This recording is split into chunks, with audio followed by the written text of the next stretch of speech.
demonstration in first half part, this is accelerated, and in second half part, it is decelerated. So direction of force in first half part, it is in this direction, and in second half part, it is in this direction. So direction of force students familiar हो सकते हैं.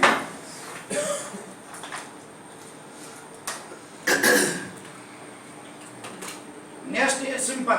ये जो demonstration है इनकी खास बात ये है कि लो कॉस्ट डेमोन्स्ट्रेशन है. कुछ ऐसे हैं इनकी कोई कॉस्ट नहीं है, low cost match box and coin. तो मेरे पास में एक कॉइन है और ये सिंपली मैच बॉक्स है. तो इस मैच बॉक्स में जो ड्रॉ है इसमें एक कॉइन यहाँ रख दिया है और just I press it. Student से पूछना है कि ये कॉइन किधर को जाएगा. तो जनरली आंसर रहता है कि कॉइन ऊपर को क्यों आया. तो स्टूडेंट्स बोलते हैं फ्रिक्शन की वजह से. एक्चुअली यहाँ पर देखें तो कॉइन जब मैंने इसको बॉक्स को नीचे की तरफ प्रेस किया तो with respect to this box this coin has tendency to move upwards. So friction force acting on the coin it is downwards. तो फ्रिक्शन फोर्स की वजह से ये नहीं आता. और भी इसमें फिजिक्स है. तो स्टूडेंट्स जब इसको एक्सरसाइज करेंगे उनको कुछ सीखने को मिलेगा. Next demonstration. इस डेमोन्स्ट्रेशन में कोई मतलब एकदम नो कॉस्ट है. सिंपली ये डंडा है और बैग है. बैग की जगह और भी कोई आइटम हो सकता है. इस बैग को मैं होल्ड किए हूँ. तो अभी इस पर two forces are acting. One force this is weight of the bag downwards and another force applied by me upwards, and it is in translational equilibrium. If I hold using this rod, ये मैंने rod ले ली, इसको इस पर रख दिया, तो at least I have to apply two forces. और मैं टू फोर्सेस लगा रहा हूँ using my this forefinger and thumb. तो फोर फिंगर और इसको यदि मैं जो है आर्म बढ़ा दूँ, इसको एंड पर रख दूँ, तो यहाँ पर जो मैं टू फोर्सेस लगा रहा हूँ, थंब से लगा रहा हूँ डाउनवर्ड्स और फोर फिंगर से upwards. It should also be rotational equilibrium. तो रोटेशनल इक्विलिब्रियम के लिए total torque net torque about a point it should be 0. So मैं टॉर्क निकाल रहा हूँ फोर फिंगर के अबाउट. तो फोर फिंगर के अबाउट टॉर्क में इस वेट का निकालूंगा. ठीक, it has tendency to rotate like this. और जो थंब है उसकी जो है tendency to rotate in opposite sense. अब यदि मैं इस आर्म को बढ़ा दूँ तो इसका टॉर्क बढ़ जाएगा. तो मुझे थंब से जो फोर्स लगाना पड़ेगा वो भी बढ़ जाएगा. और थंब से जब फोर्स बढ़ेगा और ये जो आर्म थंब और फोर फिंगर के बीच में जो डिस्टेंस है वो फिक्स है, वो ऑलमोस्ट जो है कांस्टेंट हो जाएगी एक सर्टेन टाइम के बाद. तो इस फोर्स का फिंगर थंब से जो फोर्स में लगा रहा हूँ ये बढ़ाना पड़ेगा. और जब ये बढ़ेगा तो टोटल डाउनवर्ड फोर्स बढ़ जाएगा और फोर फिंगर से जो फोर्स ऊपर को लगाना पड़ेगा वो बढ़ाना पड़ेगा. तो इसको जनरली यदि लॉन्ग रॉड है इसको होल्ड करना मुश्किल हो जाएगा. एक्चुअली जो है ये फोर फिंगर से जो फोर्स ऊपर को लग रहा है ये बढ़ाना पड़ेगा. और मैं जनरली स्टूडेंट्स को बोलता हूँ देखो ये फोर फिंगर की चटनी बन रही है. तो इस डेमोन्स्ट्रेशन का नाम है जोगी का डंडा. ये डॉक्टर ऐसी करना से सीखा हुआ है. नेक्स्ट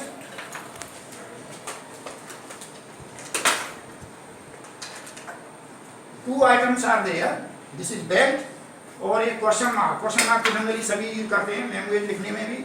और ये जो है लकड़ी का क्वेश्चन मार्क. तो इसको जनरली यदि हम बैलेंस करें तो ये ऑलमोस्ट यहाँ पर इसको बैलेंस कर सकते हैं. ये ऑलमोस्ट यहाँ पर बैलेंस नहीं कर सकते. तो यहाँ पर हाँ नहीं ऐसे हाँ ये यहाँ पर ऑलमोस्ट बैलेंस हो जाएगा. सर आप सर की वाइब्रेट कर रही है. हाँ थोड़ा आगे. यस भाई इसका जो सेंटर ऑफ मास है इस क्वेश्चन मार्क का सेंटर ऑफ मास यहाँ पर कहीं है. इसको बैलेंस कर सकते हैं ऑलमोस्ट यहाँ पर है. अब ये जो मेरे पास में बेल्ट है it is almost in the ring shape और इसका सेंटर ऑफ मास यहाँ कहीं होगा. मैं दोनों को ज्वाइन करके एक कंपोजिट बॉडी बना रहा हूँ. इन्होंने बना दी. अब now see here this can be balanced at this tape.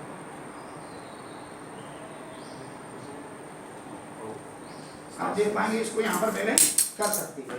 हाँ तो उसके लिए थोड़ा इसको और सही करने के लिए मैंने क्या ये हेयर बैंड लिया हुआ है.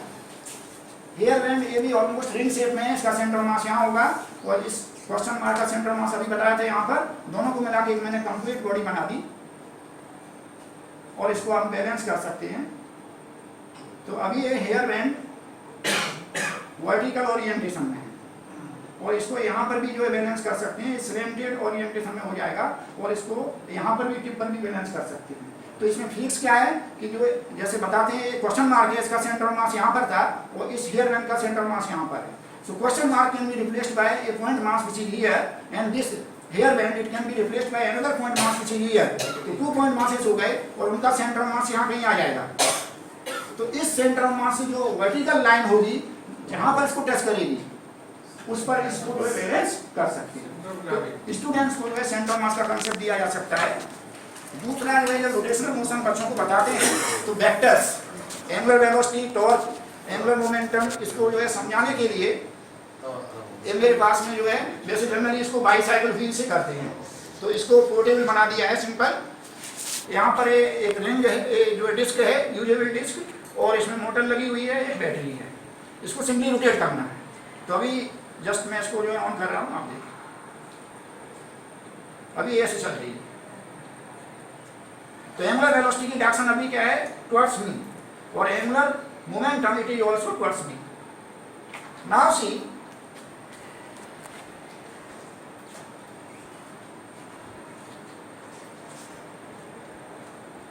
अभी मैं इसको जो है होल्ड कर रहा हूं यहाँ पर, तो देखेंगे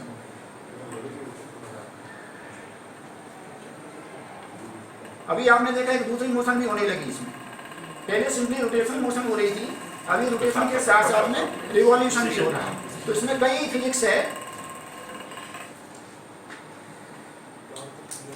जब केवल रोटेट हो रही है तो इसमें एंगुलर मोमेंटम की डायरेक्शन की तरफ टुवर्ड्स मी है, और जैसे ही मैं इसको होल्ड करूंगा यहाँ पर तो केवल इसमें 2 फोर्सेस हैं, वेट एंड अपवर्ड फोर्स, और इसका जो सेंटर मास यहाँ पर कहीं है, तो सेंटर मास के बाद मैं टॉर्क निकालूं तो वेट का टॉर्क 0 हो जाएगा और टॉर्क केवल इस फोर्स का रह जाएगा।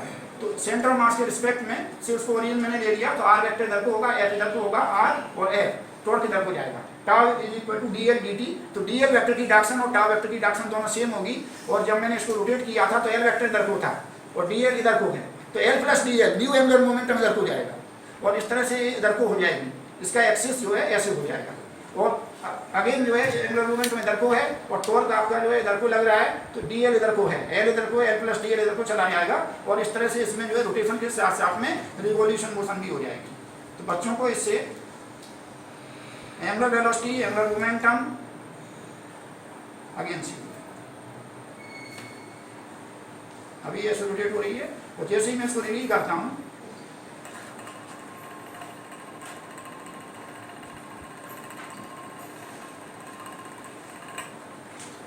this demonstration is familiar with playing with vectors. For weightlessness, ये जनरली मोस्टली सभी ने देखा होगा।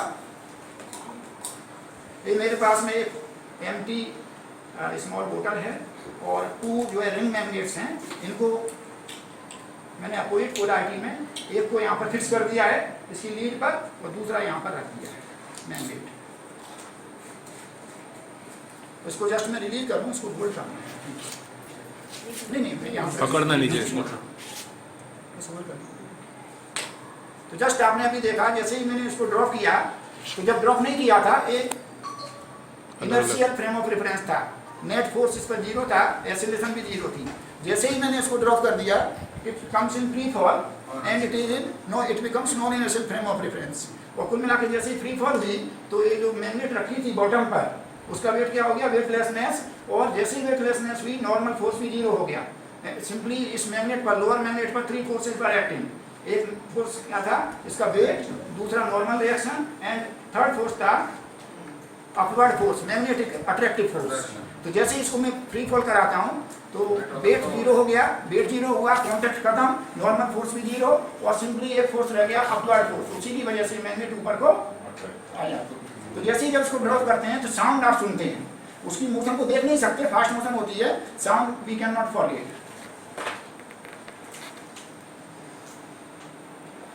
ऑसिलेशंस के लिए सबसे सिंपल यहाँ पर 3 आइटम्स हैं, क्रेजी बॉल है, ऑल पिन है, थ्रेड है और ए पेन है, और इसको मैंने ऑसिलेट करा दिया। You can see this simple pendulum, it is oscillating and amplitude of oscillations decreases. Such oscillations they are damped oscillations. If I apply a periodic force, by rotating this pen. I am rotating this pen, applying periodic force, and frequency of this periodic force it is adjusted. And when this frequency of this periodic force becomes equal to the natural frequency of this pendulum, then you can see oscillations of amplitude increases and resonance takes place. So by this demonstration, 3 damped oscillations, forced oscillations and resonance we can explain to the students. और एक demonstration अभी class 12 के students के purpose से है। Shadow, human hair, बाल की छाया। Human hair की शेडो सभी ने देखी होगी। तो मैं इसको सिंपल, मेरे पास लेजर पेन है और एक मैंने जो है ड्रॉइंग शीट से एक कैप बनाया हुआ है, उस पर एक हेयर लेके उसको स्ट्रेस कर दिया है। So just I want to show you.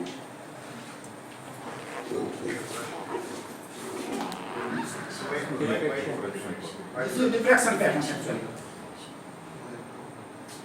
So by showing such classroom demonstrations, low cost, no cost demonstrations, teaching can be made interesting. Just I want to.